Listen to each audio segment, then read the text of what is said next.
చాలా వైరల్ అవుతోంది. ఖమ్మం నుంచి గౌతమి అనే ఆవిడ ప్రైవేట్ స్కూళ్ళకి ప్రమోషన్ చేసింది. గవర్నమెంట్ టీచర్ అయి ఉండి ఆమెని సస్పెండ్ చేశారు.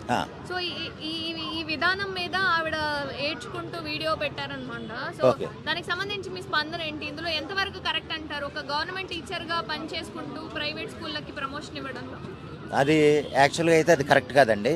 ఎందుకంటే ఒక గవర్నమెంట్ స్కూల్ టీచర్లుగా ఉన్నప్పుడు గవర్నమెంట్ స్కూల్కి సంబంధించి లేదా ఆవిడ చేసే స్కూల్కి సంబంధించే తన పిల్లలు ఎలా ఉన్నారు, వాళ్ళకి ఎలా చదువులు చెప్తున్నాం, వాళ్ళ బాగోగులు ఏంటనేది ఆవిడ అందులోనే చూసుకోవాలి తప్ప ప్రత్యేకంగా ఎక్కడో స్కూల్ గురించి ఆవిడ ప్రస్తావన చేయకలే. ఎందుకంటే ఆవిడ తన స్కూల్లో కనీసం వాళ్ళకి చదువు ఎలా చెప్తున్నారన్న దాని మీద కాన్సన్ట్రేట్ చేస్తే వాళ్ళ స్కూల్ పిల్లలు బాగుపడతారు. ఇదే విషయం స్కూల్లే అని కాదండి, మనం గవర్నమెంట్ హాస్పిటల్ చూస్తాం. చాలామంది డాక్టర్లు అక్కడ మనకు కనిపించరు. ఎవరో సెకండ్ గ్రేడ్ డాక్టర్లు ఎవరో ఉంటారు తప్ప సీట్లో అదే మనం అక్కడ సీట్లో కూర్చోవలసిన డాక్టర్లు ఎవరో లేదా డ్యూటీ డాక్టర్ కానీ లేదా వార్డు డాక్టర్ కానీ ఎవరో మనకు కనిపించరు. ఎప్పుడో వస్తారు, ఆయన ఎప్పుడో చూసో రౌండ్ వేసి వెళ్ళిపోతారు.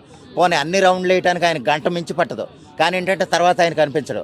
వాళ్ళకు ప్రతి ఒక్కళ్ళకి కూడా మనం అది గవర్నమెంట్ చర్యలు తీసుకుంటుందో లేదా శ్రద్ధ పెట్టి వాళ్ళని ఏమన్నా మానిటర్ చేస్తుందో లేదో తెలియదు. కానీ ప్రతి ఒక్కళ్ళకి కూడా ఇంటి దగ్గర మళ్ళీ క్లినిక్లు ఉంటాయి. వాళ్ళు గవర్నమెంట్ హాస్పిటల్లో సంపాదించేదానికంటే వాళ్ళ ఇంటి దగ్గర సంపాదించేది దానికి 3 రెట్లు ఉంటుంది. అంత దారుణమైన విధానాలు గవర్నమెంట్ డాక్టర్లు చాలామంది నేను చూశానండి. ఎందుకంటే ఇంకా డాక్టర్ గారు రాలేదంటారు. అప్పుడు చూస్తే 1 గంట అవుతుంది. 1 గంట దాకా డాక్టర్ గారు రాకుండా ఏం చేస్తారో అర్థం కాదు. ఇలాగేంటంటే గవర్నమెంట్ అనేది ప్రత్యేకంగా మానిటర్ చేయాలి. అది మరి ఇంటర్నల్గా వాళ్ళు ఏమన్నా మేనేజ్ చేసేసుకుని ఏదో కథలు చెప్పుకుని బయటికి వెళ్ళిపోయి వాళ్ళ వ్యాపారాలు లేదా వాళ్ళ క్లినిక్లు వాళ్ళు చూసుకుంటారేమో తెలియదు. కానీ అదే విషయంలో ప్రతి స్కూల్ టీచర్లు అయితే చాలామంది, అంటే గవర్నమెంట్ డాక్టర్లు అంత దారుణం అయితే కాదు కానీ స్కూల్ టీచర్లో కొంతమంది ఇంటి దగ్గర ట్యూషన్ సెంటర్లు ఉన్నాయి. వేరే స్కూల్లో వీళ్ళు మళ్ళీ ప్రిన్సిపల్గా మానిటర్ చేసేవాళ్ళు ఉన్నారు. అంటే ఆ పర్టికులర్ ప్రైవేటు స్కూల్కి వెళ్ళకపోయినా ఎంతమంది హాజరయ్యారు, ఎంతమంది వచ్చారు, ఈరోజు ఏంటి టాపిక్స్, వీళ్ళ డైరెక్షన్లో నడిచే స్కూళ్ళు కొన్ని ఉన్నాయి. అలాగేంటంటే అటువంటివి కూడా ఉండకూడదండి. ఒక డ్యూటీ చేసేటప్పుడు వేరే చోట డ్యూటీ చేస్తున్నట్టు తెలిస్తే కనుక ఖచ్చితంగా వాళ్ళకి బూస్టింగ్ ఇవ్వాలి. అంటే మళ్ళీ సస్పెన్షన్ కూడా కాదు, సస్పెండ్ చేస్తే అది ఇంకా ప్రమాదం. ఈ మాట ఎందుకంటున్నానంటే సగం జీతమైన వస్తుంది, వాళ్ళు ఇంటి దగ్గర కూర్చుంటారు. ఇది గవర్నమెంట్ కొన్ని సంవత్సరాల తర్వాత 20 లక్షలు 30 లక్షలు ఇచ్చి మళ్ళీ ఉద్యోగాల్లో తీసుకుంటారు. ఇది ఇంకా ప్రమాదం.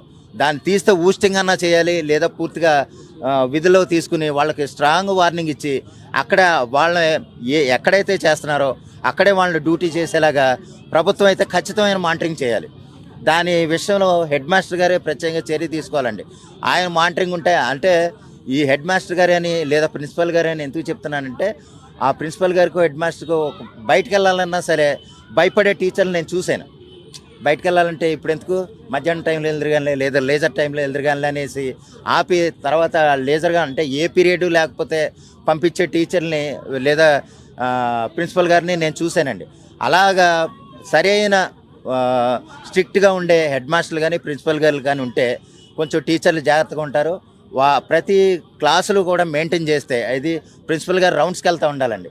టీచర్లు అని కాదు, ప్రిన్సిపల్ గారు కానీ హెడ్ మాస్టర్ గారు కానీ రౌండ్కి వెళ్తే ఆ పీరియడ్లో ఎవరు లేరు, ఎందుకు లేరు అనేది పూర్తిగా మంచి స్ట్రిక్ట్గా ఉంటే కనుక ప్రతి ఎవరో కూడా మాస్టర్తో నిండుతుంది, ప్రతి పిల్లలకి కూడా చదువు అందుద్ది. టార్గెట్ చేయటం అనేది ఏంటంటే ఆవిడ ఒక గవర్నమెంట్ స్కూల్లో ఉద్యోగం చేస్తూ ప్రైవేట్ స్కూల్ సంగతి ఆవిడకి అనవసరం అండి. అలా చేయకూడదు. ఎందుకంటే గవర్నమెంట్ స్కూల్ అన్నప్పుడు గవర్నమెంట్ స్కూల్ సంగతే చూసుకోవాలి. ఆ స్కూల్ నువ్వు మరి అక్కడ ఆవిడకి పని ఎందుకు? ఆ పని ఉంది కాబట్టి ఇప్పుడు మనం ఒక చోట ఒకళ్ళ దగ్గర జీతం చేస్తూ లేదా మనం ఎందుకండి, మన దగ్గర ఎవరో మనకు జీతం చేస్తున్నారు, వాళ్ళకి ఒక 30,000 మనం జీతం ఇస్తున్నాం, వాళ్ళు వేరే చోట ఇంటి దగ్గర ఓ పని చేసుకుంటూ ఉంటే మనం ఒప్పుకుంటామా? మనం అటువంటిప్పుడు మనం ఎందుకు జీతం ఇస్తాం? అలాగే ప్రభుత్వం కూడా అటువంటిదే. కాబట్టి వాళ్ళ బాధ్యత ఏంటి? ప్రజలని కాదు, విద్యార్థుల్ని విద్యావంతులు చేయటం వాళ్ళ పని. వీళ్ళ ఈ విధంగా ఉండబట్టే అసలు చాలామంది పిల్లలకు చదువు కూడా రావట్లే. కనీసం అంటే స్పెల్లింగ్లు కూడా రాని పరిస్థితిలో పిల్లలు ఉన్నారు. దానికి ఏంటంటే అది కేవలం పూర్తిగా టీచర్లు లేదా ప్రిన్సిపల్ చూపించే అశ్రద్ధ తప్ప అంతకంటే ఏం కాదు. వాళ్ళు కనుక కరెక్ట్గా ఉండి ప్రతి పిల్లోడు బాధ్యతలు తీసుకుంటే కనుక ప్రతి ఒక్క పిల్లోడికి మంచి చదువు అయితే వస్తుంది. మంచి చదువు అండి. వాళ్ళకి చాలామంది స్కూల్లో నేను చూస్తున్నాను చదువేలాగా చెప్పట్లేదు, కానీ సంస్కారం కూడా చెప్పట్లేదు ఇప్పుడు.